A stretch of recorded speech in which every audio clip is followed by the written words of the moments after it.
playing Shaun is a real challenge because it's effectively a bit like a silent comedy, really. But that's my background. I'm a huge fan of Stan and Ollie and Keaton and Chaplin.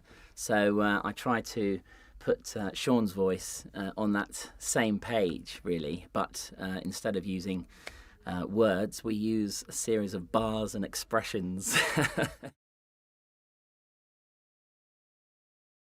I've been providing the voice for Shaun for about 6 years now. So I remember the early scripts where, you'd have Shaun flying past, holding onto a lawnmower.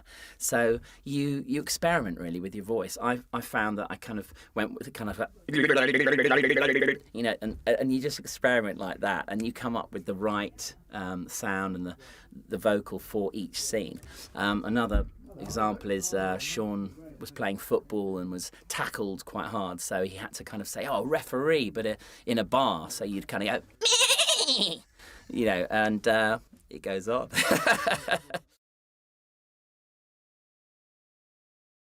When I first started, I'm sure the main bar, the kind of was quite high, but I think Shaun has possibly grown up a tiny bit and is now a tad older, so it's more of a.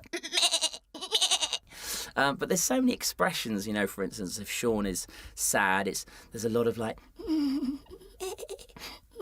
you can do a little crying kind of. But then, of course, Shaun could be very happy as well with a giggle in the bar, so it's more like that. Sounds crazy, but there's quite a lot to it, yeah. And in fact, I also find that, some of the scenes are very poignant as well, and very little is needed, but just a little tiny, like a little gasp and intake of breath, like a kind of, and it just can just set the scene.